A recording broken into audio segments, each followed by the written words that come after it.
boleh. Lagi. Macam-macam.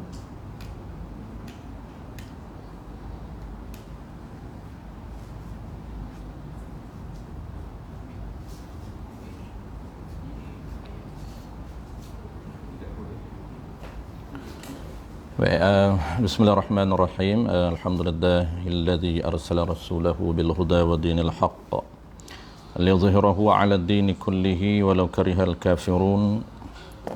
Asyhadu an la ilaha illallah wahdahu la syarika lah. Asyhadu anna Muhammadan 'abduhu wa rasuluh. Salawatullahi wa salamuhu 'ala hadzal nabiyil karim wa imamil muttaqin wa qaidid du'akil mujahidin wa ala alihi wa ashabihi ajma'in. Allahumma 'allimna ma jahilna wa anfa'na bima 'allamtana wa ja'alna minal mukhlisin. Wa sallallahu ala sayyidina Muhammad wa ala alihi wa baraka wa sallam. Walhamdulillahi rabbil alamin, amma ba'd.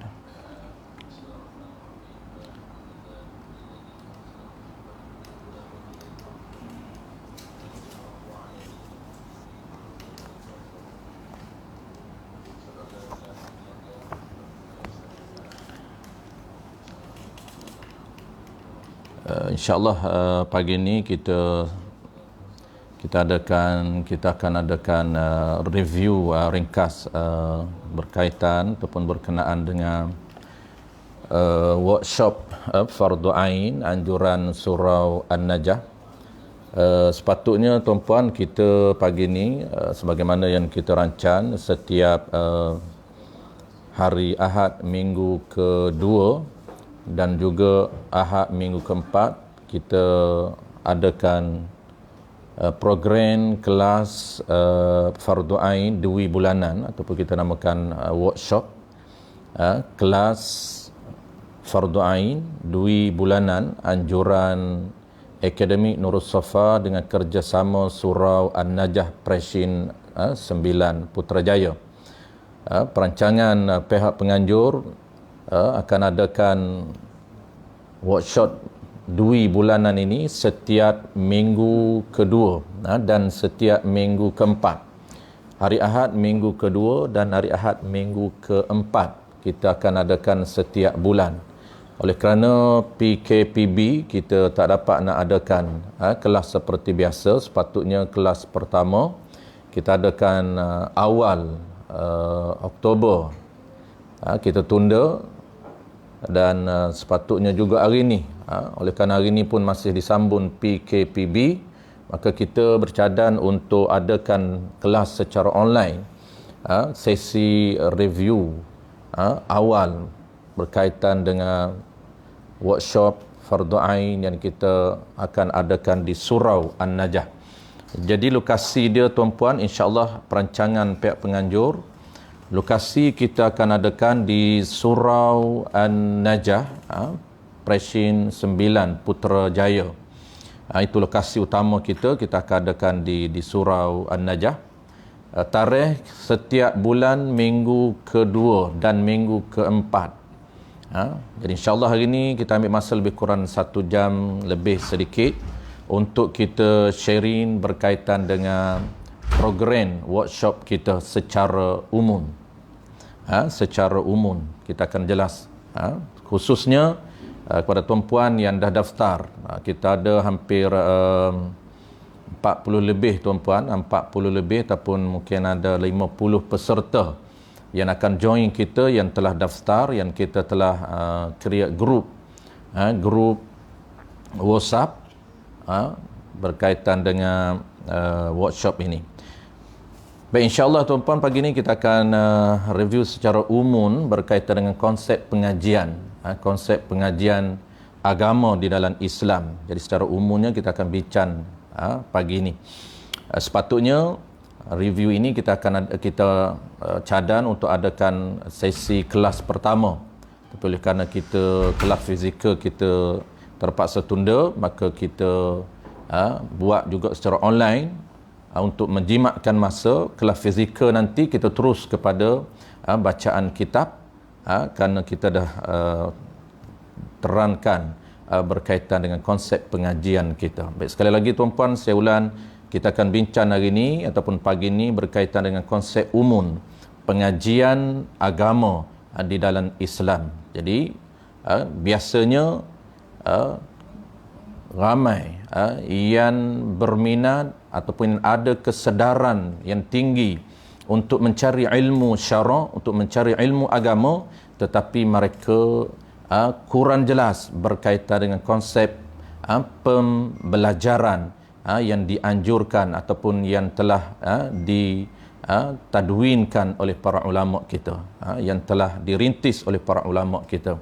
Jadi belajar ilmu syarak ini ada konsep yang mesti kita jelas supaya kita tindakan kita tepat dengan apa yang dijelaskan oleh para ulama. Baik, insya-Allah pagi ini kita akan jelas secara umum beberapa perkara berkaitan dengan konsep pengajian agama di dalam syariat kita ataupun di dalam Islam. Baik, yang pertama, apa yang perlu kita tahu ataupun apa yang perlu kita bertindak. Tindakan pertama kita di dalam usaha untuk kita mencari ilmu agama ini, yang pertamanya tuan-puan, yang paling basic mesti kita tahu pemilihan ilmu. Ini paling basic. Saya ulang sekali lagi tuan-puan. Jadi sharing kita lebih kepada asas, cara ataupun konsep asas pengajian dan pembelajaran agama di dalam Islam. Apa yang perlu kita buat? Yang pertama ialah pemilihan ilmu. Ini paling basic. Kita kena tahu, pertama sekali, kita dah ada kesedaran untuk belajar ilmu syarak. Kita dah ada semangat yang tinggi untuk mencari ilmu agama, maka yang pertama sekali kita mesti tahu pemilihan ilmu yang mesti kita dahulukan. Maka dalam perkara pertama ini, pemilihan ilmu yang mesti kita dahulukan, iaitu wajib kita dahulukan ilmu asas fardu ain.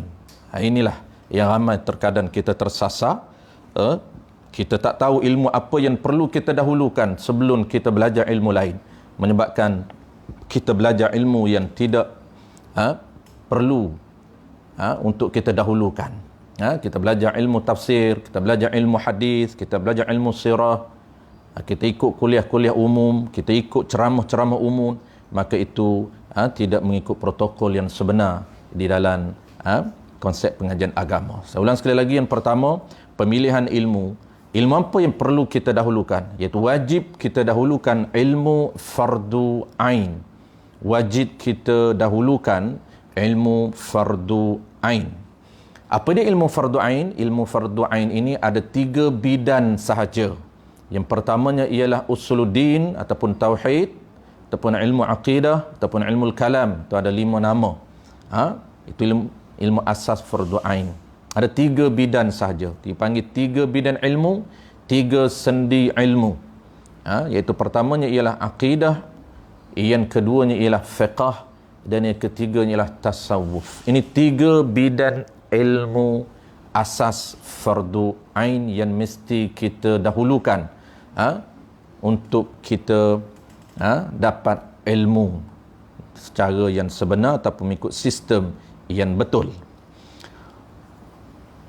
Penting untuk kita dahulukan 3 ilmu ini. Kenapa? Kerana hukum pertama kita sebut tadi wajib, hukum dia wajib kita dahulukan asas fardu ain. Ada berapa bidang ilmu fardu ain? Ada 3. Tauhid, fiqh dan tasawuf. Hukum yang kedua, yang jarang kita dengar, yang perlu kita ulan supaya menyedarkan kita dan masyarakat di luar sana, iaitu hukum haram ke atas orang yang belum settle ilmu fardu ain, dia mempelajari ilmu lain. Saya ulang sekali lagi, haram mempelajari ilmu lain selagi mana belum selesai ilmu fardu ain. Ini besarnya tanggungjawab mempelajari ilmu fardu ain, sehingga haram ke atas mukallaf mempelajari ilmu lain sebelum dia selesai settle ilmu fardu ain. Kenapa? Kerana masa dia guna untuk belajar ilmu lain itu, wajib dia dahulukan masa itu untuk dia belajar ilmu fardu ain. Itu haram. Dia mengisi ruang, peluang, masa yang ada di atas dia untuk belajar ilmu lain, sedangkan ilmu yang Allah dahulukan belum dia settle, maka haram ke atas dia menggunakan umur dia, peluang yang ada ataupun umur yang ada pada dia ataupun masa yang ada pada dia untuk mengisi belajar ilmu lain. Itu kesan dan impak yang besar sekiranya kita tersilap sistem di dalam pengajian kita. Baik, sektor yang pertama, iaitu perkara yang pertama, tindakan yang pertama dalam konsep pengajian dan pembelajaran ilmu agama dalam Islam ini, mesti kita pemilihan ilmu, iaitu wajib dahulukan ilmu asas fardu ain. Ada 3 jenis sahaja ilmu fardu ain, dan haram ke atas orang yang belum selesai ilmu fardu ain, dia mempelajari ilmu lain, haram ke atas dia. Haram itu kenapa? Kerana dia menggunakan masa dia itu untuk mempelajari ilmu lain, sedangkan masa itu sepatutnya dia mesti guna untuk dia belajar ilmu asas fardu ain. Baik. Yang kedua, perkara yang kedua, setelah mana dia tahu pemilihan ilmu yang wajib didahulukan, maka yang keduanya ialah apa yang perlu dia pilih. Yang kedua ialah pemilihan kitab. Ini pun kena pandai, jangan tersilap pilih kitab. Yang kedua ialah pemilihan kitab ataupun modul untuk dia belajar. Asas sekali, jadi kita banyak kitab peninggalan para ulama kita, banyak kitab-kitab peninggalan para ulama kita, maka kita mesti tahu untuk memilih kitab yang perlu didahulukan sebelum kitab-kitab lain. Ini perlu kepada rujukan para guru. Jadi kita tak boleh kita nak mula mengikut sedap kita. Kita main sedap saja, ikut kitab apa yang kita nak, tak boleh. Ini mesti ada mentor, mesti ada sifu, mesti ada guru. Mesti tanya guru, kitab apa yang saya perlu khatam, kitab apa yang perlu saya. Kita mesti dibimbing oleh guru kita. Untuk menjadi seorang guru, mesti dibimbing oleh guru. Untuk kita menjadi leader, mesti dibimbing oleh leader. Untuk kita menjadi mentor, mesti dibimbing oleh mentor. Begitu juga sifu. Nak melahirkan sifu, mesti dibimbing ataupun diajar, dilatih oleh sifu, baru boleh melahirkan sifu. Yang pertama, tuan-puan. Yang kedua, tuan-puan, yang paling penting juga ialah pemilihan kitab ataupun modul yang perlu kita utamakan. Baik, yang pertama kita kena dahulukan kitab asas.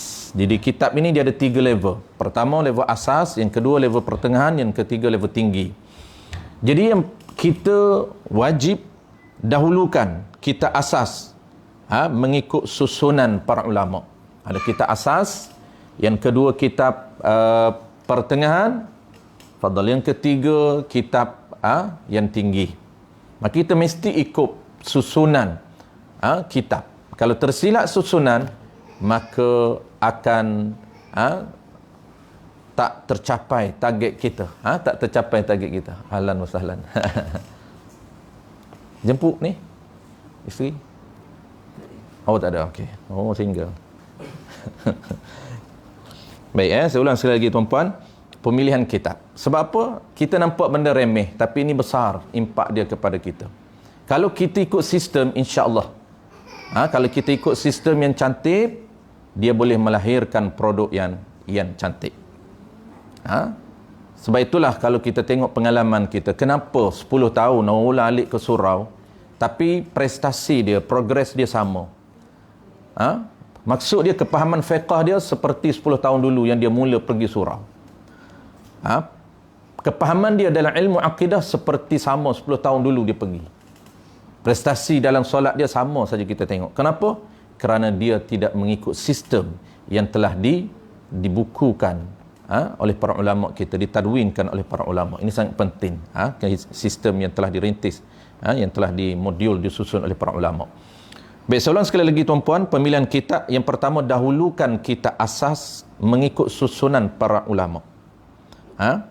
Dahulukan kitab asas mengikut susunan para ulama. Kenapa penting kita tak boleh skip, tak boleh langkau kitab pertengahan, tak boleh terus kitab tinggi? Di sini memerlukan kepada guru yang tegas. Sebab dia akan memberi kesan kepada kepahaman orang yang belajar. Kalau kita ajar kitab pertengahan, memang dia akan memberi kesan kepada cara dia nak faham dan masa yang diambil untuk faham.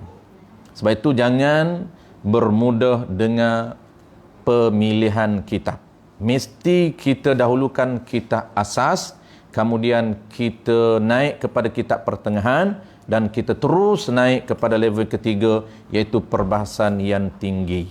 Kita tak boleh terus sederhana, tak boleh terus kepada kitab yang tinggi tanpa kita bereskan kitab yang asas. Sebab tu kita workshop kita, insya-Allah tuan-puan, kita akan menggunakan kitab yang asas dan juga kitab yang pertengahan. Dua level kita guna, iaitu satunya kitab yang asas, yang keduanya kitab pertengahan. Sebab itulah kenapa dalam workshop ini kita memilih 3 kitab serentak kita jalankan, 9 pagi sampai pukul 12 tengah hari, lebih kurang 2 jam setengah. Kita break, minum pagi, kemudian akan sambung balik 2 kitab. Kenapa kita pilih 3 kitab? Untuk bantu masyarakat sempurnakan 3 bidang ilmu asas yang wajib, yang Allah Ta'ala tekan ke atas setiap mukallaf untuk dia settlekan, untuk dia bereskan ketiga-tiga. Maka kita nak bantu masyarakat memahami ketiga-tiga bidang yang menjadi kewajipan ke atas mukallaf ini. Maka kita adakan, pihak urus dia, pihak penganjur Akademik Nurul Safa mencadangkan 3 kitab diadakan serentak, iaitu kitab Usuluddin, yang keduanya kitab fiqh, dan yang ketiganya ialah kitab tasawuf. Dan kita memilih kitab asas dan juga kita memilih kitab yang level sederhana. Kitab pertama kita pilih, saya perkenalkan dulu kitab pertama dalam perkara yang kedua pemilihan kitab ini. Saya terus share kat tuan-puan. Yang 3 kitab yang kita pilih, yang pertamanya kitab asas. Ini level asas, nama dia ialah kitab Usuluddin, I'tiqad Ahli Sunnah wal Jamaah, yang ditulis oleh ulama Al-Jawi. Ditulis oleh Syekh Muhammad Mukhtar bin Atarid Al-Jawi Al-Batawi. Kitab ini nipis sahaja, lebih kurang 12, lebih kurang 12 muka surat sahaja. Dalam setahun setengah insya-Allah kita boleh khatamkan. Ini kitab asas di dalam bidang Usuluddin. Tidak terlalu pertengahan huraian dia, huraian yang asas untuk pastikan target kita settle ataupun selesai ilmu fardu ain dalam bidang Usuluddin, iaitu untuk mengenal Allah Subhanahu wa taala. Yang kedua kita pilih kitab fiqh yang level pertengahan dan terkadang agak tinggi sedikit perbahasan dia, iaitu nama dia ialah kitab Sulamus Sibyan. Ini kitab yang kedua kita, iaitu kitab fiqh mazhab al-Imam Asy-Syafi'i rahimahullahu taala. Kitab ini level dia asas, pertengahan dan beberapa isu yang agak tinggi. Tetapi ke semua level, orang yang asas, orang yang pertengahan dan orang yang tinggi boleh untuk belajar kitab ini. Kitab ini sangat praktikal dengan semua level dan sangat praktikal dengan zaman kita. Ini antara keunikan, keistimewaan kitab karangan Tuan Guru Haji Cik Qadahi, salah seorang tuan guru yang sempat saya mengaji, dan kita nak meneruskan legasi tuan guru, maka kita ambil berkat tuan guru, maka kita baca kitab Sulamus Sibyan ini. Dan level dia tuan-puan, asas, pertengahan dan beberapa isu yang agak tinggi sedikit, tapi tak banyak yang tinggi, biasanya level pertengahan. InsyaAllah komplit kitab dia ni sangat lengkap. Dan kalau kita belajar kitab dia, insya-Allah kita akan rasa sedap. Maksudnya kita rasa puas hati. Kenapa? Kerana isu-isu tu isu-isu semasa. Yang kedua, pemilihan kitab yang kedua iaitu kitab tasawuf. Kitab asas tasawuf tuan-puan, nama dia ialah Penawar Bagi Hati. Itu kitab asas tasawuf. Bagi sesiapa yang belum khatam kitab Penawar Bagi Hati, berusaha khatam, kan itu berkat yang luar biasa. InsyaAllah tuan-puan, kitab-kitab para ulama ini, kita lupa nak sebut tadi, pemilihan kitab tadi, kitab turas. Kita dahulukan kitab turas berbanding dengan kitab kontemporari, tak moden.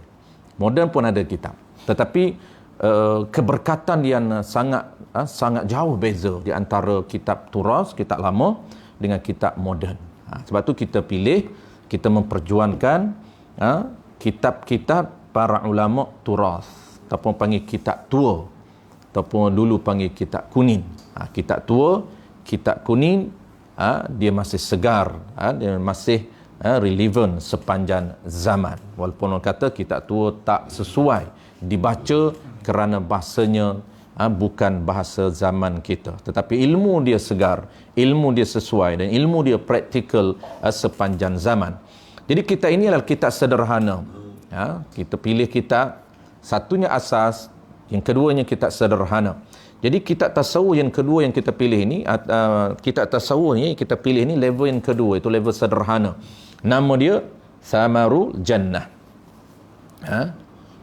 Terjemah kitab Al-Mu'awanah.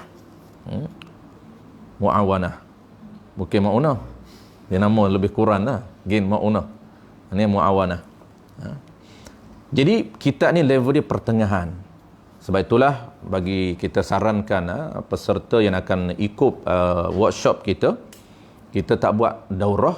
Konsep daurah lebih kepada konsep laju dan lebih kepada orang yang dah faham. Maka itu sistem daurah sebenarnya. Tapi kita tak nak buat konsep daurah, kita buat konsep workshop, bengkel. Kita ada engagement dengan peserta. Lebih kepada repair, setting balik. Repair kepahaman-kepahaman yang belum selesai, ataupun kita bina balik kepahaman yang baru. Maksudnya dia zero.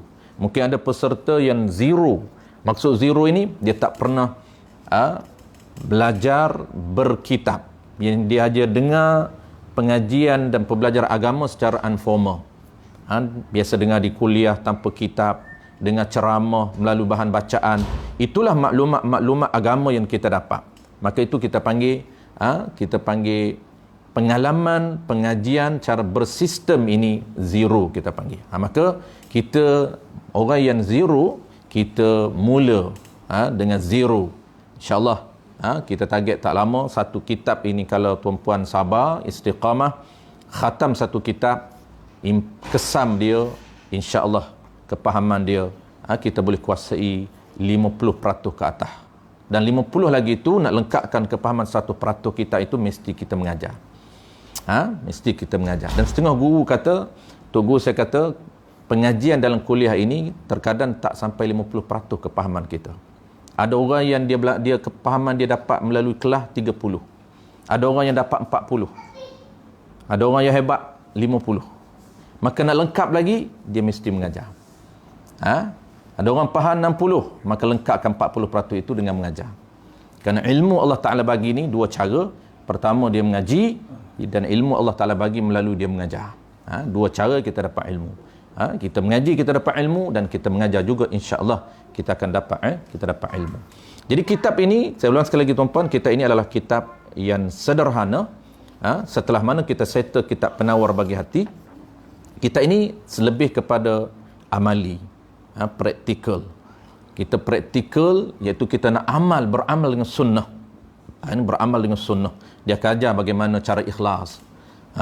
Berajar bagaimana setiap gerak-geri kita itu ada doa. Nak masuk tanah ada doa. Ini amali. Cara amali kita. Apa amalan sebelum tidur? Apa amalan selepas tidur? Sebelum tidur dan selepas bangkit daripada tidur. Jadi kita lebih kepada amali. Setelah mana kita dah tahu basic asas dalam ilmu tasawuf, kita dah khatam penawar bagi hati, insya-Allah naik kitab yang kedua ini untuk lengkapkan, untuk sempurnakan bidan tasawuf kita. Baik, lengkap tuan-puan 3 jenis kitab yang kita akan khatam. Kita akan cuba habiskan sekiranya kita panjang umur, iaitu 3 kitab. Pertamanya fiqh, yang keduanya usuluddin, dan yang ketiganya samurul jannah. Jadi kitab pertama kita tak ikut sistem. Kita mula dengan fiqh dulu. Yang kedua baru kita mula dengan usuluddin, yang ketiga dengan tasawuf. Kenapa mula begitu? Itu tanda dia punya minat dia. Itulah cara tuan guru saya. Sepatut dia mula usuluddin dulu. Tak, dia mula dengan fiqh dulu. Barulah usuluddin, last sekali tasawuf. Kenapa? Itu kerana minat dia dalam bidang fiqh, maka dia utamakan fiqh lebih. Barulah kita usuluddin. Dan last sekali tu dia masa tak banyak, lebih kurang 15 minit, 20 minit, itu tasawuf. Baik, okey, selesai perkara yang kedua. Kita nak bincang 4 perkara semua. Pertama, pemilihan ilmu, settle 3 bidang ilmu. Yang kedua, pemilihan kitab, dah settle. Kita dahulukan kitab asas, mengikut susunan para ulama. Ini kitab-kitab yang perlu. Dan pengalaman kita, saya dulu cerita pengalaman, umur awal 21, keluar selepas STPM, walaupun kita daripada darjah 1. Tadi saya lupa nak perkenal diri kepada peserta, tapi insya-Allah akan datang lah. Kita perkenal diri masa kelas fizikal. Darjah 1 sampai tingkatan 6 atas sekolah agama Yayasan Islam Kelantan. Di Kelantan dia ada sekolah agama yang diurus oleh kerajaan negeri. Selepas tingkatan 6 atas, barulah orang panggil serius untuk belajar kitab pondok. Masa sebelum tu tak nampak. Daripada tingkatan 1 tu dah ulang alik ke pondok. Sebab rumah saya tu memang jalan kaki saja ke pondok. Orang panggil pun dengar. Tu bahasa Kelantan. Nak cerita dekat. Tu kinayah dia nak cerita dekat, jangan betul panggil tak dengar. Nak cerita dekatnya rumah saya dengan pondok, panggil pun dengar. Tu maknanya dia nak cerita dekat. Dalam lebih kurang 1 kilometer lebih. Jalan kaki berpeluh. Tapi saya dulu tak ada basikal, tak ada gerek. Jalan kaki saja ke pondok. Maghrib pergi semayang di masjid. Jadi masjid tu, kampung saya tu, masjid tu memang masjid pondok. Dan nama dia pun Masjid Pondok. Masjid Pondok Bangusto. Sekarang ni tak ada lah. Dia ada isu masuk berita harian, Datuk Sinar Harian. Jadi isu masjid tu ditutup sekarang ni. Jadi Tok Guru ni saya dah dengar masa saya tingkatan 1 lagi. Saya pergi semayang Jumaat, lepas maghrib Tok Guru akan baca kitab. Saya tak bawa kitab. Dengar maksud tu. Jadi kita tak nampak maksud tu. Tak nampak kepentingan, keperluan. Dan minat masih tak terbuka. Hanya dengar saja. Sebab apa? Sebab itu pun kerana dah terbiasa. Orang tua suruh pergi masjid. Tingkatan 1 saya duduk seorang dah. Orang tua duduk jauh dengan orang tua. Sampailah tingkatan 5. Tingkatan 5, barulah mula nampak tingkatan 5 tu kita duduk mengaji lagi, tapi mula dah pergi cari sendiri. Jadi pengalaman saya mula mencari guru tingkatan 5, tingkatan 6 bawah dan 6 atas, mencari guru.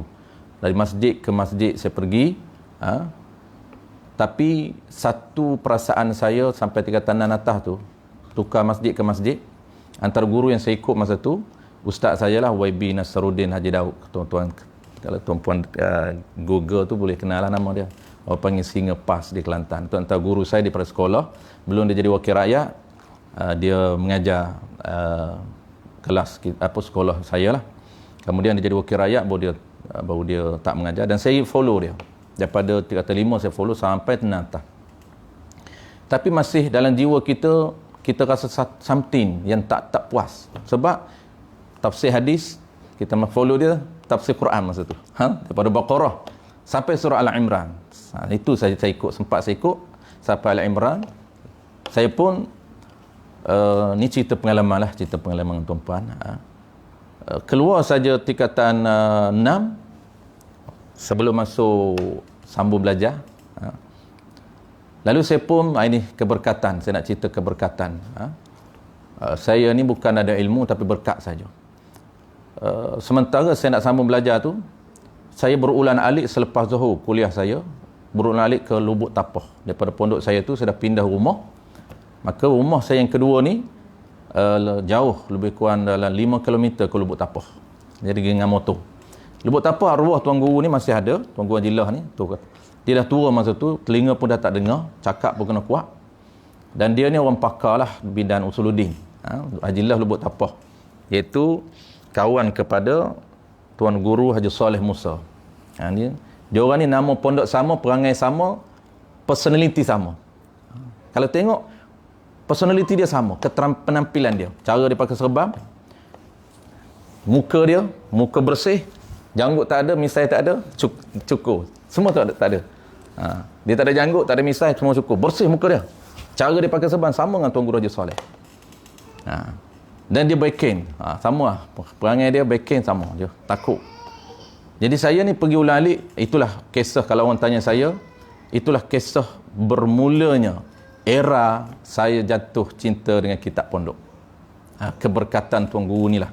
Saya duduk dalam majlis dia, waktu tu umur saya lebih kurang 21 tahun.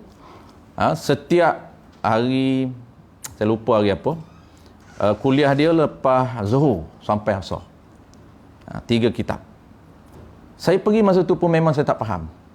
Saya tak faham. Sebab saya tak tahu lagi kitab apa yang perlu saya belajar. Walaupun umur dah tua dah. Itu penting kepada mentor dan penting kepada guru.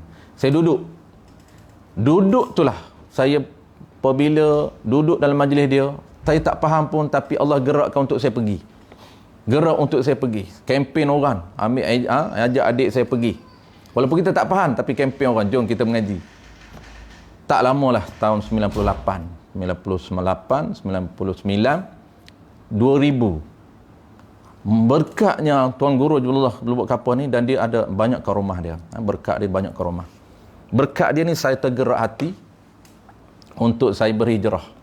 Dan saya tak tahu pun di Kedah ni ada Tuan Guru Jicik, tak tahu pun.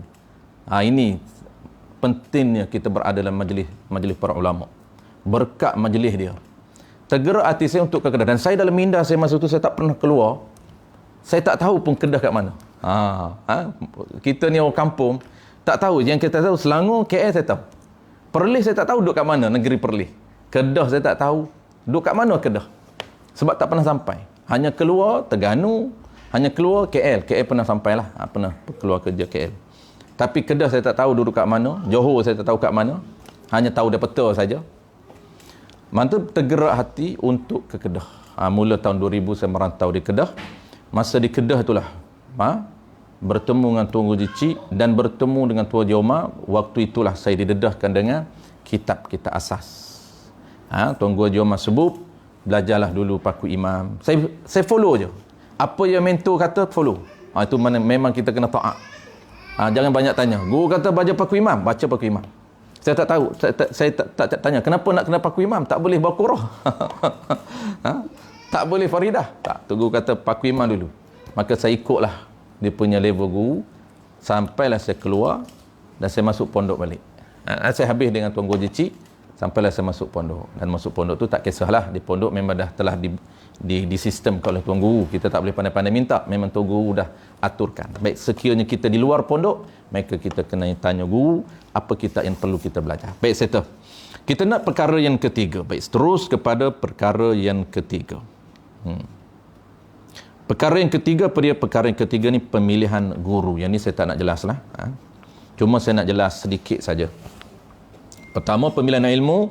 Yang kedua, pemilihan kitab. Yang ketiga adalah pemilihan guru. Ini pun payah tuan-tuan akhir zaman ini. Kadang-kadang kita tak tahu. Kita tak tahu untuk kita memilih guru yang betul. Ini kita kena tanyalah, tanya pengalaman-pengalaman. Jadi saya tu sedikit pengalaman. Saya merantau, sebelum merantau di Kelantan tu dalam 3 tahun, saya 2-3 orang guru saya pelajar. Pondok asal saya, Pondok Lubuk Tapah, lepas tu guru-guru di luar. Tapi masih lagi kepuasan tu tidak ada. Masih lagi kita rasa something, kita nak tak puas. Itulah kita mencari, sehinggalah kita bertemu dengan guru yang kita rasa inilah, cara inilah yang kita nak cari. Cara baca, cara hurai dan ilmu yang dia itu agak, orang panggil agak dalam, sehingga mana kita bertekad, inilah orang panggil guru yang kita nak cari dan ilmu yang kita nak pertahankan. Baik. Jadi pemilihan guru ni asal dia kita kena cari, ini basic. Apapun bidang ilmu kita nak cari, carilah guru yang mahir dalam bidang ilmu dia. Ini asas. Kalau kita nak cari ilmu usuluddin, cari guru yang mahir dalam bidang usul. Kalau fiqh, cari guru yang mahir dalam fiqh. Dan kalau tasawuf, cari guru yang mahir dalam tasawuf. Kenapa guru yang mahir ni? Guru yang mahir ni, kenapa? Kerana dia guru yang pakar, dia boleh melahirkan pakar. Guru yang faqih, dia boleh melahirkan faqih. Tuan Guru Jicik ni, Tuan Guru Jicik sangat tekan. Tuan Guru Jicik kata, kalaulah hampa ni kedah lah kan, mengaji dengan guru yang longgar, hampa 10 kali longgar. Jangan bahaya. Dia tekan sangat cari guru. Jangan mengaji dengan guru longgar. Kalau tok guru longgar, anak murid memang akan 10 kali longgar. Tok guru pakar pun kita belum tentu pakar. Tu mengaji dengan orang pakar, belum tentu kita pakar. Jadi tu sebab tu kita kena cari guru yang mahir. Sebab banyak kelebihan. Pertamanya, kelebihan shortcut untuk kita faham. Kita akan cepat faham, cepat mudah kuasai ilmu. Kenapa? Kerana guru mahir ini dia ada pengalaman dan dia ada teknik-teknik dia. Baik. Ini orang panggil apa? Yang kedua yang kita kena jaga, ini cara tradisi para ulama kita. Yang kedua, pertama guru yang mahir. Yang kedua, kita cari, kita nak belajar kitab, seboleh-bolehnya kita cari kitab yang kita nak belajar ni, kita cari guru yang pernah mengaji kitab.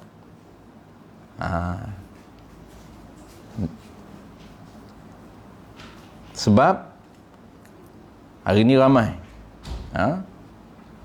yang dia tak mengaji, maksudnya dia tak mahir, tapi dia baca kitab. Ini akan banyak miss kita. Kadang-kadang domain, tak tahu nak marjik mana. Apabila kita baca kitab dengan guru kita, kita tetap tanda domain ni kembali kepada mana, tatbik masalah macam mana, tu penting. Penting, kadang-kadang domain ni kena tahu kembali kepada mana, tatbik keluarkan masalah macam mana, ibarat macam mana, itu dia talaqi. Talaqi dia kena jaga ibarat dia, dan dia kena jaga tatbik masalah ataupun praktikal isu. Isu-isu yang keluar daripada statement yang kita baca. Tu. Tradisi inilah yang cara untuk kita pertahankan ilmu, pertahankan kitab. Tradisi apa? Kita mengaji daripada guru yang mengaji kitab, daripada guru yang mengaji kitab, daripada guru yang mengaji kitab sampai kepada pengarang kitab. Ini penting. Dan kenapa sangat ditekankan oleh para ulama dulu? Selain daripada kepahaman ilmu, kedua keberkatan. Ini berkat dia tak sama dengan orang yang sama je. Kitab yang kita contoh-contoh. Ini contoh sahaja. Bukan kita nak jual nama guru, tidak. Sulamus Sibyam ini ramai dibaca hari ini. Setelah Tuan Guru mati, ramai orang baca Sulamus Sibyam. Alhamdulillah. Kenapa? Kerana bahasanya mudah. Apabila bahasa dia mudah, siapa boleh baca. Tapi ingat, dia tetap ada kekurangan. Ada dua kekurangan. Kalau kita baca, tanpa kita berguru. Kekurangan yang pertama, kepahaman kita berdasarkan kepada step nas terkadang tertinggal. Terkadang apa yang Tuan Guru nak, penulis nak lain, kita faham lain. Kenapa? Kerana kita tidak ambil direct daripada dia. Itu kekurangan pertama. Bias umumnya kita boleh bacalah, tidak ada menjadi isu, boleh baca. Tak menjadi kesalahan baca, kerana kita dah mahir fiqh. Orang yang mahir fiqh boleh baca. Cuma kita nak cerita kelebihan orang yang direct ambil itu ada kelebihan. Sebab tu kita kalau boleh kena utamakan orang yang ambil direct. Sebab dia ada kelebihan yang tidak ada pada orang lain. Kelebihan pertama apa? Kelebihan pertama, ada beberapa isu, beberapa nas yang perlu kita dhabit, yang perlu kita catat daripada guru, yang tidak ada pada zahirnya. Zahir memang tak nampak, tapi ada tambahan daripada guru, daripada musannif yang perlu kita dhabit ataupun kita catat. Maka itu akan termiss kalau kita tidak bertalaki, tidak ada networking sampai kepada dia. Kelebihan yang kedua apa? Kelebihan kedua yang tidak ada sudah tentunya ialah berkat. Berkat memang tidak adalah. Aura memang tidak ada. Aura tu dia sangat penting dalam ilmu Islam. Dia rangkaian, berangkai. Contoh, kita nak jaga keaslian ilmu fiqh kitab Sulam Musibiyah dengan syarahnya, dengan muraknya, pengarang, salah satu cara nak jaganya ialah pertahankan keaslian dia melalui teknik ambil ilmu. Kita ambil ilmu daripada, bahasa kita ini sanad lah. Tapi kita tak nak sebut sanad tu elegic sikit. Elegic. Sebab hari ni orang kata sikit-sikit sanad, sikit-sikit sanad. Duk jual sanad dia kata kan. Kita tak jual sanad. Dia kata duk jual sanad. Sedangkan dia tak bersanad pun. Sanad ni sebenarnya sanad tradisi ilmu. Islam dia jaga sanad. Sebab apa? Sanad itulah cara untuk menjaga keaslian ilmu Islam. Saya ni peringkat Sulam Musibiyah ni, saya ada 2 level. Pertama, saya anak kepada Tuan Guru. Yang kedua, level kedua, saya cucu kepada anak Tuan Guru. Level ketiga, saya cicit. Saya semua tapau. Anak, cucu, cicit. Kenapa saya jadi anak? Anak Sulam Musibiyah ada 4 jilid. Jilid pertama ibadat solat, jilid keduanya ialah zakat, yang ketiganya puasa, yang keempat zakat. Saya sempat belajar dengan Tuan Guru penulis ini jilid zakat saja. Zakat sempat pun tak khatam. Memang tak khatam. Saya pun orang panggil berkat aja. Ambil berkat. Sebab tu saya kata kalau orang tanya, Ustaz khatam dengan Tuan Guru Cici? Tak khatam. Saya memang saya sempat, orang panggil bahasa kasar dia, sempat ambil berkat saja. Sempat berada dalam majlis ilmu. Beberapa masa saja. Lebih kurang dalam setahun begitu je lah. Saya pun lupa. Tahun 2000 tu, saya pergi. 2001 pun saya pergi sekejap. 2003 dia meninggal kan? 2003 dia meninggal. Jadi, lebih sekejap sangat. Tak ada khatam kitab zakat. Yang kedua, saya ambil dengan anak murid Tuan Guru, iaitu anak murid tua dia yang saya biasa cerita kat tuan-puan. Nama dia ialah Joma Abdul Razak, salah seorang anak murid tua dia. Dia ramai anak murid tua, tapi anak murid tua yang terselah tak ramai lah. Yang terselah lebih kurang 2 orang. Maksud terselah ni fotostat, yang betul-betul fotostat dia seorang aja, iaitu Tuan Guru Joma. Ini memang fotostat 100%. Maksud fotostat itu cara mengajar, cara duduk, cara pakaian, cara bercakap. Memang kalau siapa tengok Tuan Guru Joma, cara dia mengajar, orang akan teringat Tuan Guru Cici. Cuma suara dia tak sama. Cara dia duduk pun sama, cara dia pakai kopiah pun sama, cara dia pakai baju pun sama. Ini orang panggil fanatik. Dia sebenarnya bukan fanatik. Dia ada sebati. Terlampau lama sangat mengaji Tuan Guru, sehingga dalam minda dia nampak Tuan Guru je. Kan? Saya tengok dua, saya teringatkan Tuan Guru Cici. Saya kata, mungkin dia tak perasan lah diri dia kan. Dia tak perasan. Dengan kepala berbotak. Tuan Guru Cici kepala botak. Pendekar. Tuan Guru Joma pun dia cukur kepala. Dulu masa saya mengaji, saya cukur juga. Lepas mengaji dah. Masa mengaji je. Lepas mengaji tu rock balik lah. Rokah balik. Orang kata, kenapa ustaz? Dulu ustaz botak? Botak sebab tu guru aku botak lah. Dia jadi, orang panggil seronok kan. Lepas tu, saya mengaji dengan Tuan Haji Omar ni, lebih kali 6 tahun lah, 6 tahun. Saya ambil khatam beberapa kitab. Yang ni khatam 4 jilid saya khatam Tuan Haji Omar. Matlaul Badrain saya khatam, tak khatam Matlaul Badrain dengan Haji Omar. Tuan Haji Omar, jas orang panggil kitab ibadat baca sikit, muamalat baca separuh, menekat baca separuh. Jadi separuh-separuh. Saya kata di pondok. Kemudian saya silap. Cicit tak ada. Saya sekat anak aja. Saya sekat anak saja. Kemudian mati Tuan Haji Omar. Jadi saya ambil dengan Tuan Haji Omar.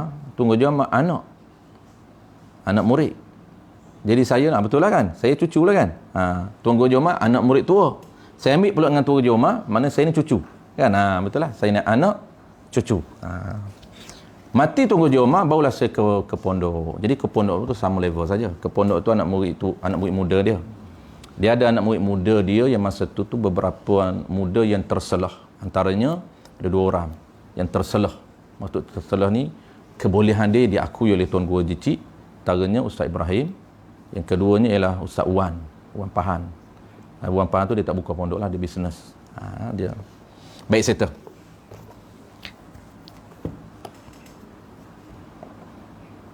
Baik, itu secara ringkas pemilihan guru. Banyak lagi saya tak nak sebut, banyak lagi kita akan bincang lain kali ya. Kita akan bincang dalam kitab lah. Banyak pemilihan guru ni asas dia mahir. Yang kedua tu kita pilihlah. Yang kedua tu tawaduk dia. Guru yang takabur kita cuba elakkan lah. Kerana ilmu kita tu ilmu. Kalau nampak, maksud takabur yang nampak lah. Bukan riak. Riak kita tak nampak. Kadang-kadang kita belajar dengan Tok Guru riak. Tapi anak murid dia wali. Tok Guru tak jadi wali. Sebab apa? Sebab Tok Guru dia terhijab nak jadi wali riak. Kim mengajar tu dia tak ikhlas. Kim mengajar dia nak tunjuk. Maka walaupun riak, sebab zahid anak murid tak nampak. Kalau zahir itu kita nampak, kita cuba elakkan. Maksud zahir itu kita nampak dia ni takabur, besar diri. Itu kita cuba elakkan kalaulah ada orang lain. Tapi kalau kita nak juga ilmu tu je ada kat dia, tak ada orang lain dah. Tu terpulang antara kita lah. Ni akhir zaman payah nak cari guru. Mana ada guru mursyid akhir zaman? Tak ada guru mursyid. Ustaz pun ustaz tu panggil ustaz pada nama je. Bukan ustaz sebenar. Ustaz sebenar mana nak dapat? Kan? Jadi akhir zaman ni orang panggil darurat. Darurat. Maksudnya darurat ni terpaksa mengajar. Kalau tidak memang tak boleh mengajar. Tapi oleh kerana akhir zaman dah terpaksa mengajar. Kalau tidak, kita malu nak mengajar. Kerana kita kenal diri kita. Kita kenal diri kita, kita akan rasa malu nak mengajar. Kenapa? Kita bukan layak untuk mengajar, tapi kita nak mengajar. Itu bahaya. Tapi oleh kerana akhir zaman ni, daripada masyarakat terus rosak, terus jahil, maka kita terpaksa. Tu dipanggil akhir zaman ni darurah. Dia panggil ustaz darurah. Terpaksa kena mengajar. Walaupun dia tak boleh mengajar. Macam saya ni orang panggil darurah. Terpaksa mengajar walaupun tak boleh mengajar. Walaupun tak boleh mengajar. Dan nak mengajar ni kena tanya guru. Tu berkat. Kalau guru kata boleh mengajar, mengajarlah, insya-Allah berkat. Saya pun ikut tradisi tu. Sebelum saya mengajar tahun 2003 2004. Saya mengajar 2004. Ceramah dah lama. Masa tingkatan 6 ceramah boleh dah, khutbah baca merata, motivasi merata. Sebab cakap goreng kan, siapa tak boleh. Tapi mengajar dia tak boleh goreng. Mengajar ni saya mula baca kitab dengan Tuan Guru Haji Cik, Tuan Guru Haji Omar 2004 ke 2003 saya lupa. Saya mula baca. Dan saya mula baca tu saya tanya Tuan Guru Haji Omar. Tuan Guru Haji Omar saya kata ada orang minta Tuan Guru, saya panggil ayah kat dia. Kat tuan-tuan saya panggil tuan inilah. Saya panggil ayah haji kat dia. Saya tak panggil Tok Guru. Saya kata ada orang minta saya sewa tepi surau, ada orang minta. Dia kata minta apa? Minta mengajar. Mengajar apa? Dia minta ni usuluddin. Saya kata saya tak reti nak mengajar macam mana. Dia kata tak apalah, hampilah. Hampir latih, lepas tu aku tolak kat belakang. Jadi tolak tu maksud dia ajak. Itulah pengalaman saya tak boleh lupa. Kitab Usuluddin ni, sebab tu saya baca sampai hari ni nak dapat pahala kat Tuan Guru. Kitab Usuluddin ni saya tak mengaji secara formal dengan Tuan Guru Haji Omar. Tapi saya baca secara informal. Apabila saya cakap dekat Tuan Guru, saya tak boleh. Saya dah khatam Paku Imam masa tu. Tapi saya tak faham. Saya tanya kat Tuan Guru, saya kata macam mana ya Haji, saya nak baca, sedangkan saya tak faham. Dia kata tak apa. Hampir baca, aku tolak ke belakang. Lepas saya tanya dia, saya kelam, saya nak baca apa? Dia pun terus masuk dalam di dapur dia.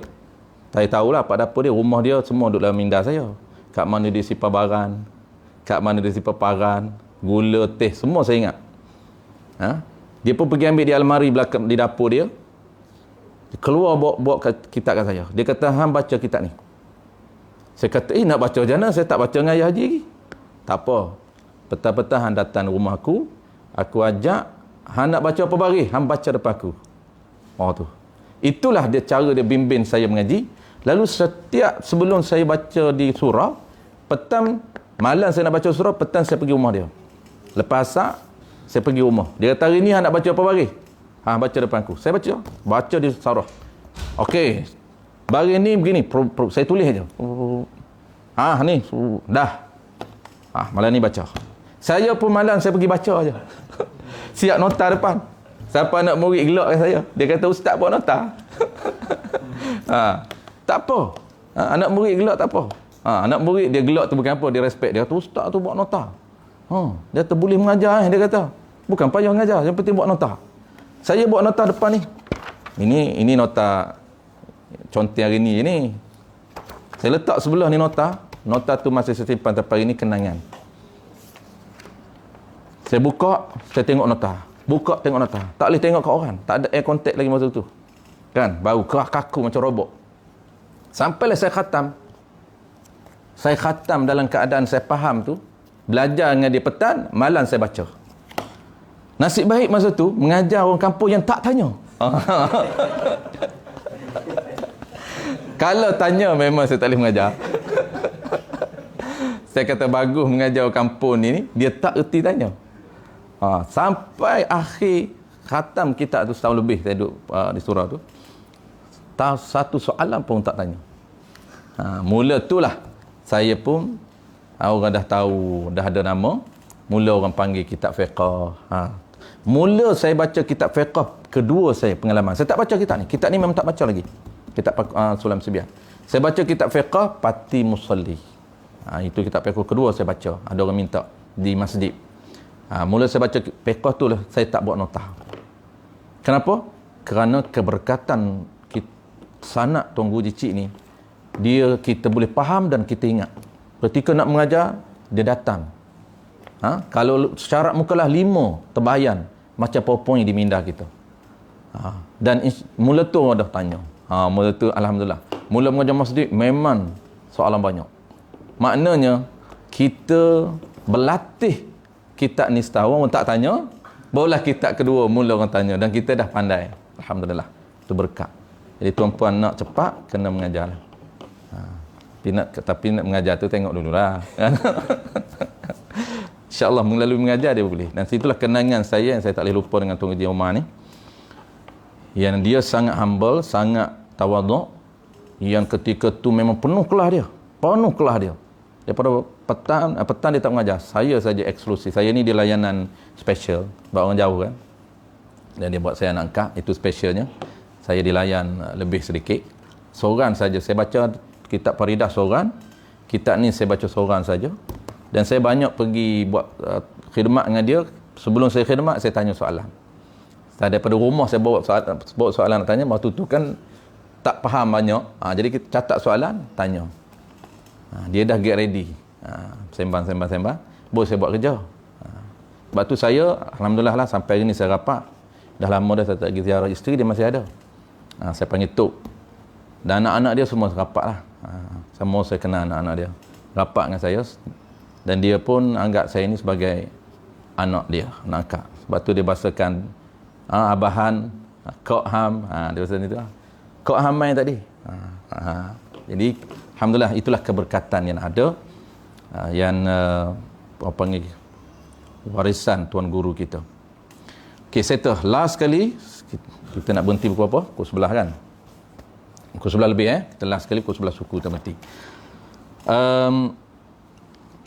Yang ni kita mungkin ambil masa sikit dalam 15 minit ke 20 minit. Saya nak cerita last sekali apa dia? Keempat ni adab. Adab ni penting tuan-puan lah. Sangat penting adab ni. Saya nak cerita dalam 20 minit lah. Adab saya nak cerita 4 adab sahaja. Ada 4 adab ringkas. InsyaAllah saya akan ulang balik dalam kelas fizikal. Adab ni penting untuk diulang. Yang pertama apa dia? Yang pertama niat. Ini akan diulang balik. Sebab torik Tuan Guru Jici, inilah torik dia. Dia akan ulang niat. Sebab dia sangat menekankan niat. Kenapa? Kerana niat ini untuk menentukan kita dapat ilmu. Dan menentukan ilmu itu berkat ataupun tidak. Ini yang saya sebut tadi. Yang saya sebut tadi berkat. Dan berkat ini dia mengalir kepada kita melalui sanak dia. Sebab tu saya cakap tadi penting untuk kita ambil. Kalau kita nak keberkatan penulis, kita carilah orang yang sampai kepada dia. Sebab berkat itu tidak ada orang yang boleh nilai. Melalui kita sendiri yang akan faham. Kita boleh faham dan kita boleh rasai sendiri. Berkat hanya boleh dirasai oleh orang yang menikmati keberkatan. Dan orang yang memahami. Maksud memahami, orang yang tahu, menilai. Kawan ni berkat. Masya Allah, berkat kawan ni. Orang boleh nilai keberkatan ada pada kita. Itu berkat sangat penting untuk kita jaga. Dan berkat ini dia melalui salah satunya ialah guru dan salah satu ialah kitab. Sebab tu kitab para ulama berkat. Jangan kata diri dia, kitab yang dia tulis tu berkat. Simpanlah kitab banyak-banyak di rumah kita, insya-Allah berkat rumah kita. Simpan saja baca tak buat apa. Tapi lebih baik daripada tak ada langsung rumah dia kitab daripada dia simpan benda lain. Duk simpan majalah, simpan paper je rumah dia. Kitab ulama tak ada. Itu jaga. Yang pertamanya niat. Saya nak jelas niat ini ada 7 martabat niat. Saya dah jelas dalam ta'lim muta'alim. Tapi kita ulang balik. Niat ni ada 7. Kita niat belajar ilmu syarak, apa saja kita belajar, maka kita niat kerana Allah Ta'ala. Maka kita nak detailkan kerana Allah Ta'ala itu ada 7 level, 7 martabat. Ya, kerana semuanya kerana Allah Ta'ala, tapi ada 7 level. Lillahi Ta'ala, kerana Allah Ta'ala ni ada 7. Yang pertamanya, kerana perintah Allah Subhanahu Wa Ta'ala. Itu yang pertama. Kenapa kita belajar ilmu usuluddin? Kerana perintah. Talabul ilmi faridatun ala kulli muslim wa muslimah. Itu perintah dia. Banyaklah dalam Quran pun ada perintah. Yang kedua, kerana pahala yang besar. Kenapa kita pilih ilmu usuluddin, ilmu fiqh, ilmu tasawuf? Kerana tawaran pahala dan syurga daripada Allah Ta'ala. Tawaran pahala yang besar dan syurga. Dalam setengah kitab dia kata kerana syurga. Sama. Itu kerana pahala yang besar dan kerana syurga. Pahala, rekin pahala kita selalu sebut ada 3. Pertamanya, rekin yang paling tinggi dia panggil wajib aini. Pahala ilmu termasuk dalam wajib aini. Rekin kedua, wajib kifai. Rekin yang ketiga barulah turun kepada sunat. Tazkirah. Itu dia panggil level-level rekin-rekin sunat. Jadi kita ni kenapa kita belajar ilmu usuluddin? Kerana pahala yang besar. Wajib aini. 3. Yang ketiga, niat yang ketiganya lah. Niat yang ketiga kerana Allah Ta'ala ni. Yang ketiga, kenapa kita belajar ilmu syarak? Yang ketiganya kerana untuk mengajar. Ni kena ada. Ni yang ditekankan oleh Tuan Guru. Untuk mengajar orang lain. Kena ada niat ni. Barulah kita ni Allah berikan ilmu dia tinggi. Sebab apa? Sebab kepentingan kita bukan untuk diri kita semata-mata, tapi untuk orang lain. Sebab tu Allah Ta'ala nak bagi lebih. Ini kena ada niat untuk mengajar. Dan Tuan Guru ni, dia sangat menekankan supaya kita mengajar. Sebarkan. Walaupun tak boleh mengajar orang lain, mengajarlah ahli keluarga. Dapat pahala mengajar. Kena ada niat dan hati kita untuk mengajar orang lain. Supaya apa? Supaya ilmu Allah bagi itu besar, ilmu Allah bagi luas, ilmu Allah bagi tinggi. Sebab kita niat untuk orang lain, bukan kepentingan diri kita semata-mata. Ada manfaat orang lain. Sebab itulah Allah, kita nak jaga ilmu kita ni, nak sebar kepada orang lain, menyebabkan ilmu Allah beri lebih tinggi. Dan insya-Allah pengalaman saya mengaji dengan Tuan Guru, hampir semua murid Tuan Guru boleh mengajar. Ini berkat. Berkat duduk dalam majlis dia, berkat doa dia, dan berkat kita ini ikut arahan dia. Apabila dia kata niat belajar, kita niat mengajar, kita terus niat mengajar. Kita terus niat mengajar. Dan alhamdulillah, yang saya pernah cerita kat tuan-puan dalam di surah mana saya lupa, ada batch, bukan batch saya, dia batch tinggi lagi, tak sempat dengan saya. Saya ni junior dia. Dia ni gagap, saya pernah ceritakan. Dia gagap. Orang Perak. Dia gagap tapi duduk dalam majlis Tuan Guru Jicik. Dia bercakap memang lambat. Kalau nak tanya kita ni kena tunggu dia. Ustaz. Boleh, kena tunggu. Sabar kita dengar dia. Dia nak tanya apa kita? Sehat. Kita tunggulah. Dia nak tanya kita sehat ke Ustaz? Kena tunggu 2-3 minit. Tapi berkat dia duduk dalam majlis Tuan Guru Jicik. Tuan Guru Jicik insya-Allah dia tekan sangat benda ni dan dia doa. Doa Tuan Guru ni kita nak. Doa Tuan Guru ni dia hampir dengan Allah Ta'ala. Kerana murid kita sebagai murid dia, dia kata hampa ni kena niat mengajar. Dan insya-Allah selalu dia sebut, insya-Allah hampa ni aku doakan boleh mengajar. Itu mahal tu. Itu kita nak. Jadi kawan ni orang Perak, saya lupa dah nama dia. Setelah dia balik di Perak, di kampung dia, dengar cerita, kita dapat perkhabaran, kata dia dah mengajar di surau dia. Katanya waktu dia mengajar, tak gagap. Tapi tutup kitab, gagap balik lah. Ini berkat, kan? Kita main karamah. Inilah keberkatan ilmu. Yang orang hari ni tak nampak. Berkat guru orang tak nampak. Kan? Sebab tu orang dulu, kalau dia nak cari guru, pertama guru pakar dia nak cari, dia akan tanya, siapa guru dia? Kita hari ni tak tanya. Oh hebatlah guru ni, tak tanya guru ni murid siapa ni. Dah habis, dah hilang pupuk ilmu. Kita kena jaga. Sebenarnya keaslian ilmu, kita nak mengaji dengan siapa-siapa, kena tanya siapa guru dia. Cek balik, cek balik rupanya pangkal untuk kenali. Cek punya cek, lah jumpa untuk kenali. Tak tahu berapa puluh generasi networking dia ni. Dalamnya. Tengok dia punya upline dia tu, Tok kenali. Macam tu Cik dekat. Cik memang dia murid Tok kenali terus. Kita dengan Tok Cik Tok kenali ni hampir sangat. Sebab tu kalau tuan-puan pergi ziarah Tok kenali, dia ada current. Dia ada current. Sebab Tok Cik ni memang murid direct dia, bukan kita berlapis. Kita ambil dengan Tok Cik. Tok Cik ni memang dia mengaji 5 tahun dengan Tok kenali. Khatam Matla'ul Badrain. Tak ada. Khatam Matla'ul Badrain. Dan waktu tu Tuan Guru Cik seorang genius. Genius dia. Walaupun genius dia pengalaman dia kata aku tak faham. 5 tahun aku murid Tok kenali tak faham. Dan inilah kebanyakan murid Tok kenali akan cerita benda yang sama. Tak faham. Tok kenali konsep dia lain dengan petani. Dia baca cepat. Dia baca cepat. Express. Sebab tu 5 tahun boleh khatam Matla'ul Badrain. Tuan Guru Cik dia ambil pendekatan petani. 10 tahun baru khatam. Dia boleh baca 5 tahun khatam tapi kena hari-hari lah. Kalau kita bukan hari-hari, sebulan sekali. 20 tahun baru mengaji, baru habis. Orang dulu mengaji, masa saya mengaji seminggu sekali. Saya mengaji seminggu sekali. Saya mengaji kitab ni dengan Tok Raja Umar, khatam kitab ni seminggu 3 kali. Khatam dia masa 4 tahun ke. Tapi saya mengaji di pondok seminggu sekali, maknanya sebulan 4 kali. 5 tahun khatam. Seminggu sekali khatam 5 tahun. Jadi Tuan Guru Cik dia khatam Matla'ul Badrain 5 tahun. Dia kata ingat. Dengan Tok kenali. Tetapi tak faham. Tu dia hijrah ke petani. Dia hijrah petani, dia mengaji dengan Tok Guru petani. Dia kata setelah dia besar, maksud dia dewasa, matan, dia dapat balik ilmu Tok kenali. Baru dia faham. Dia faham ilmu Tok kenali di mana? Di petani. Dia tak faham di Kelantan.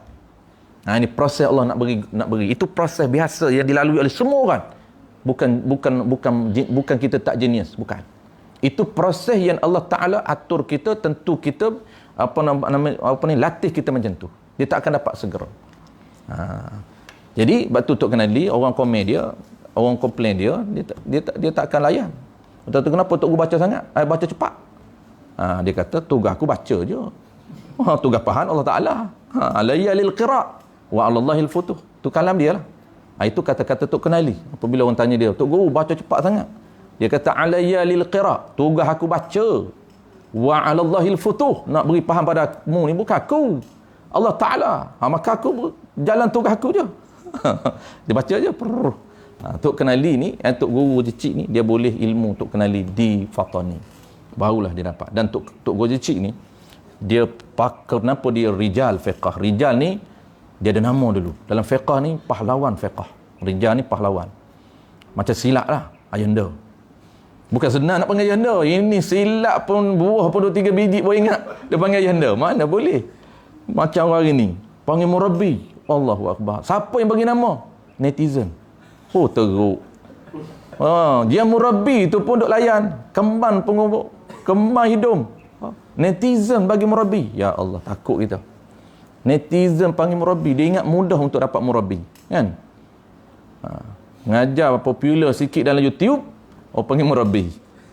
Jangan kata murabbi, tuan guru pun payah. Nak panggil tuan guru pun payah. Jangan senang panggil tok guru. Jadi tok guru ni, kalaulah di India, kalaulah di Indonesia, kata tuan guru saya, Kiai Ahmad, Kiai Osman, di Indonesia, untuk dapat kiai, mesti orang yang ilmunya layak untuk buka pondok. Kalau dia tak mampu lagi nak buka pondok, dia tak layak ilmu pondok, tak boleh panggil kiai. Salah panggil kiai kepada dia. Macam kita di fatwa ni babo, di kita ni, untuk nama tuan guru mesti dia kena buka pondok dulu. Dulu. Hari ni tak kisah dah, hari ni tak buka pondok boleh panggil tuan guru kalau dia mahir. Jadi dia bermudah, semakin bermudah dengan gelaran. Kalau orang dulu memang payah gelaran. Dan tuan guru Cik ni bukan netizen yang gelar, ulama yang beri gelaran kepada dia pahlawan, rijal fiqh. Dia pakar dalam bidang fiqh. Sebab tu kitab-kitab dia, kitab-kitab yang orang yang tidak ada asas dan fiqh tak boleh baca. Kalau baca, orang akan condemn dia. Itu pelik kan? Orang tak pakar condemn orang pakar. Kalau orang yang tidak ada asas dalam fiqh tak boleh baca kitab tu akan menyebabkan sesat. Siapa yang sesat? Dia lah. Sebab tu dia kata Tok Guru Jecik ni tak betul. Kerana dia yang tak betul. Dia kata Tok Guru Jecik ni menyalahi. Menyalah apa mu yang salah? Ramai orang rak Tok Guru Jecik. Dari segi teori tak betul. Maksud teori, orang yang rak Tok Guru Jecik, degree 4 tahun. Master tambah 2 tahun. Ada yang rak PhD. PhD tambah lagi 3 tahun. Sedangkan Tuan Guru Jecik ni sebahagian umur dia habis dengan kitab, dengan para ulama. Lagi segi logical pun kita kata tak munasabah untuk orang yang rock dia tu. Orang yang nak condemn dia. Kan? Takkanlah orang 40 tahun. Ya betul. 40 tahun bukan bermakna dia tu apabila semua kalam dia betul. Ya. Sebab itulah Tuan Guru Jecik kata, kita jangan berhujah Tuan Guru. Hujah kita adalah kitab para ulama. Kalau menyalahi kitab para ulama, walaupun dia guru besar, kita tolak. Ini cara Tuan Guru Jecik. Mesti hujah kita adalah kitab yang mu'tabar para ulama. Dan kita faham kitab itu. Kalaulah kitab itu menyalahi dengan kalam ulama, menyalahi dengan kitab, maka kita tolak ulama. Kenapa? Kerana kitab yang kita berpegang, bukan Tuan Guru yang kita berpegang. Ini cara dia. Yang keempat, pertama apa tadi? Niat yang pertama kerana perintah wajib, niat yang kedua untuk mendapat pahala atau syurga, niat yang ketiga untuk mengajak orang lain, dan yang keempatnya niat untuk mempertahankan ilmu syara'. Ini pun sama. Ini ditekankan oleh Tuan Guru. Antara Tuan Guru menekankan sangat ialah niat kita untuk mempertahankan ilmu syara'. Mempertahankan ilmu syara'. Ataupun bahasa lain kita panggil untuk menghidupkan Islam. Islam hidup dengan ilmu, bukan dengan semangat. Semangat ni tidak akan menghidupkan syariat. Dia hidupnya syariat dengan ilmu. Maka salah satu niat yang perlu kita tekad, perlu kita semak dalam hati kita, kenapa kita belajar ilmu syarak, kenapa kita belajar ilmu usuluddin, ilmu fiqh dan tasawuf, untuk mempertahankan ilmu syarak daripada lambatnya hilang. Ini ditekankan oleh tuan guru kita. Salah satu cara Allah Ta'ala nak mempertahankan ilmu syarak daripada hilang, daripada lambat hilang. Hilang tetap. Daripada semasa ke semasa, proses hilang tetap dia akan berjalan. Cuma prosesnya lambat. Ambil masa untuk hilang. Kenapa? Allah bangkitkan golongan minoriti. Golongan minoriti. Kita ini termasuk dalam golongan minoriti yang Allah akan bangkit setiap zaman sebelum kiamat. Untuk apa?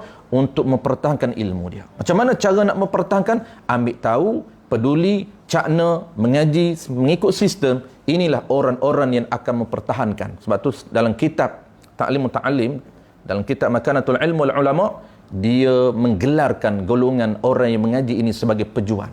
Inilah orang yang jundullah, penjuan Allah. Status orang yang belajar ilmu syarak dengan niat yang betul, status mereka ini sama dengan orang yang keluar ke medan perang, berjihad di medan perang. Mati mereka, mati syahid, dan mati orang yang mempertahankan ilmu syarak ini syahid. Tapi syahid akhirat. Bukan syahid dunia lah. Syahid akhirat. Besar dia punya pahala dia.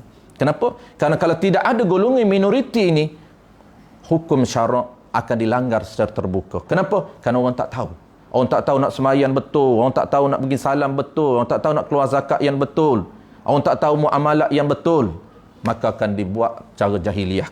Maka kitalah golongan minoriti lah yang akan cuba untuk mempertahankan. Sebab itulah kita belajar kena sebar. Ini Tuan Guru Jadi tekan. Sebab tu kena niat ni serentak ada. Niat kerana Allah Ta'ala nak pahala besar, nak mengajar, nak pertahan. Apabila kita mengajar, orang lain sebar, orang lain amal, itulah tahan. Kerana ulama kata ilmu syarak ini kita boleh lihat melalui apa? Kita boleh lihat melalui pengamal. Nampaknya syariat ini nampak melalui apa? Melalui pengamal yang beramal dengan syarak. Kita boleh lihat syarak berjalan. Mana syarak berjalan? Orang bagi salam, itu syarak berjalan. Orang tutup aurah, itu syarak berjalan. Orang semayan yang betul, syarak berjalan. Hidupnya syarak, segarnya syarak dalam masyarakat. Dengan sebab apa? Dengan pengamal ini melakukan amalan yang menepati dengan syarak. Yang keenam. Yang kelima. Yang kelima, ini yang tinggi, makin tinggi. Yang kelimanya untuk mendapat keredaan Allah Ta'ala. Kenapa dia pilih ilmu syarak, mengaji ilmu akidah, mengaji ilmu fiqh ni? Kerana untuk Allah Ta'ala, untuk mendapat keredaan Allah Subhanahu Wa Ta'ala. Nak supaya Allah suka, redha ni suka. Nak supaya Allah Ta'ala suka, Allah Ta'ala setuju dengan apa yang dia buat. Bukan nak pahala, tak terletak pahala. Ini tinggi sikit. Dia paling tinggi sekali yang ketujuh. Ini yang keenam. Yang kelima. Yang ketinggi kali paling yang ketujuh yang paling tinggi. Ini pun tinggi, bawah daripada tujuh. Yang kelima ni apa? Untuk mendapat keredaan. Dia tak terfikir pun kerana pahala. Malu dia rasa nak fikir pahala. Kerana orang panggil apa? Kecilnya. Dia nampak bahawa usaha aku kecil sangat. Nak pahala yang sangat luar biasa. Pahala ni sangat-sangat besar nilai. Jadi orang yang kenal nilai pahala ini, dia rasa nak terlitah pahala pun dia rasa malu. Dia hampir dengan Allah Ta'ala. Tapi yang dapat pahala, dia tak terlitah pahala, tetap dapat pahala. Tak terlitah pahala, tetap dapat pahala. Yang orang yang ranking tinggi ni. Asalkan dia nak Allah Ta'ala suka. Aku kenapa aku buat ni? Allah Ta'ala suka aku buat ni. Ranking buat. Allah Ta'ala tak suruh, tak apa. Allah tak suruh pun aku buat. Orang yang biasa tadi kerana perintah, Allah tak perintah, tak mengaji dia. Hak perintah pun tak mengaji. Perintah tu hak asas. Nombor satu tadi kerana perintah. Orang perintah ni macam anak-anak kita baru-baru. Perintah pun tak buat. Dia tak apa nak kena pok dia lagi. Tak apa nak akur lagi. Apabila dia dah mata umur 20, 21, pok dia tak suruh dia buat. Kenapa ni? Dia rasa nak berkhidmat kepada pok dia. Orang yang dah rasa nak berkhidmat kepada bapak dia, itulah dia mardatillah. Asalkan benda tu benda suka. Tapi mardatil, dia ada satu lagi yang tinggi, kita akan sebut yang ketujuh. Yang ketujuh tu yang tinggi, yang paling tinggi. Yang kita kena latih yang ketujuh. Apabila dia duduk yang ketujuh, semua dia dapat. Tapi ini yang bawah daripada tujuh, yang kelima. Untuk dia suka. Macam kita dengan pok kita dah tua dah. Kita balik kampung, masuk kebun sendiri. Pok tak suruh menebah, kita menebah sendiri. Kita akan buat benda yang pok kita suka. Kita tak buat benda pok tak suka. Pok tak suka kalau ada setengah tu pok jenis tegah. Jangan kacau barang dia. Kacau barang dia memang meleting. Jangan sentuh barang dia. Motor dia tak boleh sentuh. Sentuh motor dia. Sari dia, dia beletih. Tak boleh sentuh. Kita tahu kalau benda yang pok kita tak suka, kita tak buat. Tapi kalau benda yang pok kita suka, dia tak suruh kita buat. Kita akan kenal. Kenapa kita kenal pok kita? Mak kita kenal apa yang dia suka. Dia tak suruh pun kita pergi beli. Pagi-pagi, bangkit pagi kita pergi beli minuman yang makanan dia suka. Dia tak suruh. Kenapa? Kerana inilah makanan yang disukai oleh ibu kita. Kita akan buat. Ibu kita tak suruh tetap kita buat. Begitu kita dengan Allah Ta'ala. Mardatillah ni makna apa? Maknanya perkara yang Allah suka, kita akan buat. Maka nak tahu apa perkara yang Allah suka, maka kita kena tahu fiqh. Antara perkara yang Allah Ta'ala sangat suka, bukan suka saja, sangat suka, ialah belajar ilmu syarak. Dan ilmu yang paling Allah suka ialah ilmu fardu ain dulu. Sebab tu dia buh wajib ain ni. Maka kita dahulukan ilmu fardu ain. Kenapa? Inilah ilmu yang Allah suka. Maka kita nak supaya Allah suka perbuatan kita. Walaupun Allah tak suka. Buatlah. Jangan nak, kalaulah. Sebab itulah orang nak kepada Allah suka ni, dia tak ikhlas lagi. Kan ranking ada 7. Ni kita cerita ranking ikhlas. Tapi maksud ikhlas tu jangan silap pula. Maksudnya ranking terbaik. Tetap dia ikhlas. Cuma dalam bahasa tasawuf, ikhlas orang tasawuf, dia nak ikhlas yang ke-7. Tapi kita ikhlas fiqh dah tinggi dah yang ke-5 ni. Sebab kalau orang tasawuf lengkap sempurnanya ikhlas nombor 7. Tapi nombor 5 ni masih tak ikhlas. Kenapa? Kerana kita masih mendambakan nak hati dia. Kita buat kerja ni nak apa? Nak suruh dia puji. Nak suruh Allah Ta'ala suka. Kenapa kita buat benda ni? Nak suruh mak kita suka. Kalau mak kita tak suka, kita tak buat. Kita pergi beli kuih pun, dia tak suka kita beli kuih. Sebab kita ni tak berapa anak yang dia tak berapa suka sangat. Kalau adik beli kuih yang dia tak suka, dia suka juga. Tapi kita beli tak? Kita tetap beli. Kalau kita berada pada ranking ke-7.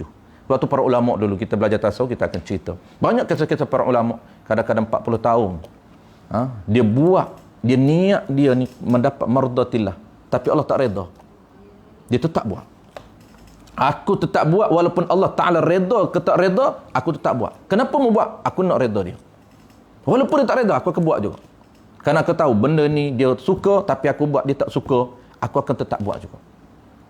Kenapa kita mengaji? Allah nak reda. Lepas tu Allah reda tak mau mengaji 40, Allah tak reda lagi. Lepas tu duduk mengaji lagi buat apa? Mau mengaji 40 tahun dah, Allah tak reda lagi. Tapi umumnya kita tahulah kerja mengaji ni Allah reda, Allah suka. Tapi nisbah kita 40 tahun dah mengaji, Allah tak suka juga. Buat tak? Buat juga. Ada kisah-kisah para ulama dulu kita biasa dengar. Kadang-kadang 30 tahun. Allah tak reda. Ini kita akan cerita dalam kitab tasawuf Samaratul Jannah, sebab dia lebih kepada amali. Banyak kisah-kisah yang kita akan cerita sebagai motivasi kita. Jadi kita ni baru berapa puluh tahun je. Orang ulama dulu 40 tahun. Dia beramal beramal untuk Allah reda, Allah tak reda 40 tahun. Tapi dia istiqamah, akhirnya tahun 41 baru reda. Maknanya kalau lah dia give up awal, dia tak akan dapat keredaan Allah. Dia sabar, tahu yang ke-41 baru dia berjaya. Dia konsep sama dengan dunia ni. Sama je. Nak reda Allah, nak pahala, dengan konsep dunia, orang bekerja di dunia sama je, kena sabar. Nak duit. Yang kelima. Yang keenam ni tambahan saja yang keenam ni saya buh. Ada setengah kitab dia teruh yang ke-6, teruh yang ketinggi. Yang keenam ni ada dalam kitab Ta'lim Muta'alim. Iaitu kenapa kita nak ilmu syarak? Kerana bersyukur dengan nikmat minda, dengan nikmat akal. Nikmat akal Allah tanya. Kenapa kita belajar ilmu, dahulukan ilmu syarak, dahulukan ilmu fardu ain, sebagai tanda syukur kita Allah beri nikmat kesihatan minda, kesihatan akal, kecerdasan akal, kecerdasan minda, maka tanda kita bersyukur kita guna minda kita, jangan beri ilmu lain. Inilah ilmu dia. Pertama, makanan pertama yang diperlukan oleh akal kita, oleh minda kita adalah ilmu syarak. Jangan kita beri makanan bukan makanan keperluan dia. Al-Imam Ghazali ni dia seorang pakar dalam bidang tasawuf, dia pakar bidang fiqh sebelum dia tasawuf, dan dia juga pakar dalam bidang perubatan. Dia cerita dalam perubatan, Dia kata manusia ini fizikal, jasmani dan rohani. Kita kena kenal apa keperluan fizikal manusia. Jangan bagi kehendak saja. Kita ni tak kenal apa keperluan badan kita. Kita main bedal, main sedap aja. Tu jangan makan membujur lalu melintang patah. Sedangkan makan perut kita tak perlu benda tu. Dahulukan benda asas dia perlu. Jadi kita nak buat benda-benda yang dia tak perlu. Itu jadi infak kepada kesihatan kita. Impak kepada kesihatan. Itu jadi tak sihat. Tok Guru Cik umur 107 tahun bebas daripada sebarang penyakit kronik. Mati bukan sebab penyakit, sebab nak mati. Orang tanya, "Hey, Tok Guru mati dah." Mati dah. Sebab apa? Memang sebab Tok Guru mati. Dia tak ada sakit. Dia jatuh lah. Memang kena jatuh lah. Takkan nak mati terus tengah mengajar. Petang dia mengajar lagi. Saya tak ada waktu tu. Saya dah balik kampung. Saya tak ada jenazah dia, saya duduk di kampung. Tak ada rezeki. Dia meninggal tu memang saya duduk di kampung. Saya sempatnya meninggal tu kebetulan rezeki saya dengan Tunggu Jilah. Saya dah duduk di pondok lah. Tunggu Cik meninggal lama lagi. Tunggu Jilah dia baru meninggal 2008. Masa saya duduk di pondok 2008, kebetulan pondok cuti saya balik Kelantan. Hari saya balik tu Tunggu Jilah meninggal. Sempat saya pergi ziarah dia dan sempatlah kucuk jenazah dia. Dan kebetulan saya pergi orang awal. Rezeki. Allah bagi rezeki Tunggu Jilah tapi Tunggu Cik tak dapat ziarah dia. Saya tanyalah oleh kerana saya tak ada masa Tunggu Cik meninggal. Tanyalah kawan-kawan. Dia kata Tok Guru baca lagi petang. Petang baca kitab semangat lagi. Nak mati dah. Semangat lagi. Kita bebas penyakit. Dan Tok Guru Cik memang orang yang rigid buat pemakanan. Dia tak minum air. Air klorin dia tak minum. Tok Guru nak air pahit. Buat nanti apa air pahit dia. Aku sanggup gali telaga. Ini antara orang yang dia klorin dia tak nak. Dia kata klorin itu dia kata, hampa tahu tak, hampa nak makan racun. Kita biasa, kita ingat kita nak bunuh bakteria. Walau bakteria bukan semua bakteria terbunuh dengan klorin dan kita dibunuh oleh klorin.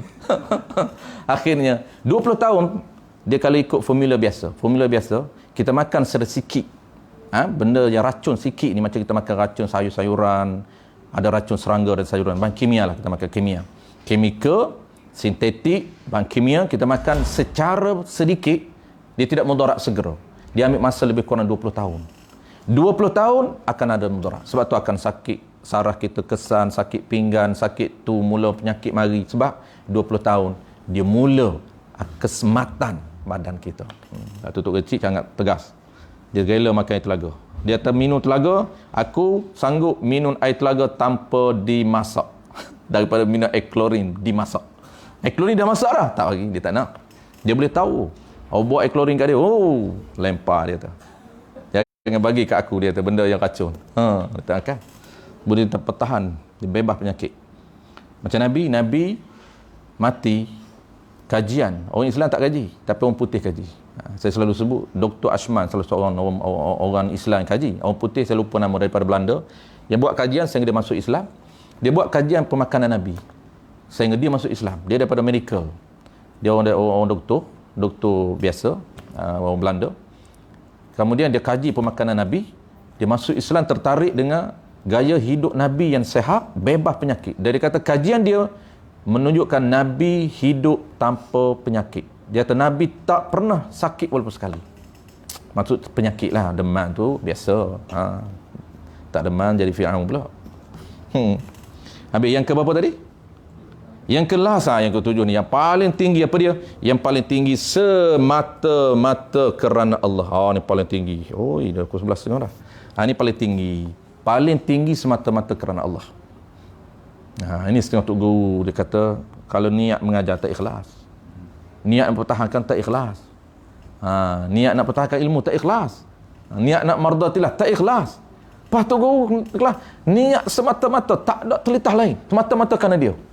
Tak telitah kerana pahala, tak telitah kerana nak syurga, tak telitah kerana nak perintah, tak telitah kerana nak mengajar, tak telitah kerana nak keredaan dia, nak dia suka, tak telitah kerana nak syukur dengan minda, tetapi semata-mata kerana dia. Dia tak suruh, tetap dia buat. Tak bagi syurga, tetap mengaji. Dia tak suka, tetap mengaji. Tetap mengaji. Dia bagi angkat tak cerdik, tetap mengaji. Tetap mengaji. Ini orang yang betul-betul kerana dia. Semata-mata kerana dia. Tu lillah. Lillah tu kerana apa? Kerana dia. Kerana perintah. Tak. Dia tak suruh apa aku buat. Dia tak suruh. Kerana apa?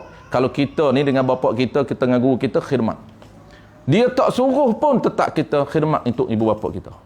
Tu nak latih anak-anak kita. Latih-latih pun tak buat juga. Lagi kita tak latih kan. Khidmat. Daripada kecil kena latih anak kita khidmat. Sesiapa yang tidak melatih anak dia khidmat, bermakna dia melatih anak dia menjadi raja. Jangan. Kita jangan melatih gaya hidup anak menjadi raja kepada kita. Jangan. Silap. Sistem kita dengan anak, sebab apa? Kita ni kalau kita tak latih anak kita khidmat kita zalim kepada anak cucu generasi kita. Anak kita tak mampu nak ajar cucu kita menjadi berkhidmat kepada dia. Kenapa? Kerana kita tidak pernah mengajar anak berkhidmat kepada kita. Sebab orang kata apa? Tak apa, tak perlu khidmat. Apa nak khidmat? Khidmat saya ni, siapalah saya ni? Kononnya dia ni nak panggil tawaduk. Tak. Kena ajar khidmat. Masuk khidmat ni, suruh buat kerja. Suruh buat kerja. Latih anak kita buat kerja. Kerana apa? Kerana mula-mula ni kerana Allah Ta'ala. Kerana nak memuliakan. Memuliakan ibu. Memuliakan bapa. Latih. Lepas tu kerana Allah Ta'ala. Latih anak kita. Kenapa? Kerana Allah Ta'ala suruh memuliakan ibu bapa. Bukan kerana ibu bapa semata-mata, tidak. Tapi kerana perintah Allah Ta'ala. Memuliakan ibu bapa ini. Allah suruh khidmat kepada ibu bapa. Sebab tu siapa nak berkat hidup dia, muliakanlah orang yang mulia. Allah mulia, orang yang mulia. Antara orang yang hampir dengan Allah Ta'ala ini, pertamanya ialah dia ikut ranking, dia banyak. Pertama ibu bapa, yang kedua guru, yang ketiga baru ranking lain, baru nak yatim, baru orang tua, baru binatang. Tu ranking kedua bawah. Jadi kita ni semua kita angkut, tapi ingat ikut ranking. Ibu bapa yang kedua. Kalau Syekh Zakaria Al-Ansari, dia khilaf di kalangan ulama. Ulama letak pertamanya, muliakan dalam hidup kita ini kena banyak, kena ta'zim, kena muliakan dia dan kena khidmat ibu bapa. Yang kedua guru, yang ketiga bawa lain. Di kalangan ulama ada khilaf dua ni, nak hak mana dulu? Maka muktamadnya ibu bapa. Tapi ada setengah dia meletakkan guru dulu. Guru lagi daripada ibu bapa. Ini cuma orang panggil setengah ulama. Antara Syekh Zakaria Al-Ansari menyatakan, dia kata guru ni ada dua. Pertamanya ialah bapa ni ada dua. Bapa pertama adalah bapa yang melahirkan kita. Mana ibu yang melahirkan kita. Bapa yang membesarkan kita. Dan bapa yang kedua ialah bapa yang memberikan ilmu kepada kita. Pertama, bapa yang beri makan pada kita sehingga kita besar. Yang kedua, bapa yang memberi ilmu kepada kita sehingga kita selamat daripada api neraka. Ni bapa kedua ni lah khilaf. Maka muktamad kata parent, yang kedua guru. Setengah ulama kata, Syekh Zakaria Al-Ansari kata guru dulu sebab dia menyelamatkan daripada api neraka. Maka orang yang, sebab itulah orang dulu ibu dia ni lah guru dia. Tutup guru dulu, dia melahirkan anak dia dan anak-anak guru. Etc. Tak nak ringkas-ringkas. Yang kedua, habis niat pertama. Yang kedua ni belajar daripada awal modul hingga akhir modul. Ini kita akan syarah lain kali. Ini pun jaga, jangan skip. Belajar jangan skip. Kalau kita skip tajuk mana-mana, cari, khatamkan dengan guru ataupun katakan dengan murid sama murid untuk lengkapkan modul tu. Yang ketiga, membesarkan ilmu dan orang yang menyampaikan ilmu. Kena ada dalam jiwa kita, kena besarkan ilmu. Ini kena latih lah. Kita rasa ilmu paling hebat adalah ilmu wajib aini, ilmu syarak. Paling hebat. Walaupun ilmu lain hebat. Kita belajar ilmu akaun hebat. Tapi ilmu yang paling hebat kita kena besarkan ialah ilmu syarak. Ilmu usuluddin, ilmu fiqh. Dan kita kena besarkan, kena muliakan orang-orang yang menyampaikan ilmu. Jadi kita akan bincang lain kali dalam kelas fizikal. Ini soal membesarkan ilmu ni, dia kena jaga adab dengan kitab. Kitab jangan letak di bawah. Ini adab-adab kita akan besar, kita akan sebut dalam kelas fizikal. Sebab kelas fizikal tu peserta yang ada. Dan yang kelima, last sekali, yang keempat. Yang keempat apa dia? Yang keempat ni, ini tradisi para ulama kita, iaitu dhabit, kena ada catatan. Ini kita akan sebut juga dalam kelas fizikal. Wallahu a'lam bissawab. Kita ambil masa lebih dah. InsyaAllah kita akan selepas kelas review dah habis, kita akan mula kelas fizikal, kelas workshop fizikal kita bulan 12 insyaAllah. Mudah-mudahan bulan 12 ini dan Disember kita pakat doakan berakhirlah PKPB, maka berakhirlah juga kelas online kita akan terus buat kelas fizikal. bermula dengan minggu kedua bulan Disember dan minggu keempat bulan Disember kita akan jumpa di surau An-Najah. Wallahu a'lam. Bismillahirrahmanirrahim. Alhamdulillahirabbil alamin wassalatu wassalamu ala asyrafil anbiya'i wal mursalin wa ala alihi wa ashabihi ajma'in. Allahumma faqihna fid din wa 'allimna ta'wil waj'alna minal ulama'ul 'amilin waj'alna minal mukhlisin. Wa sallallahu ala sayyidina Muhammad wa ala alihi wa baraka wasallam. Walhamdulillahirabbil alamin.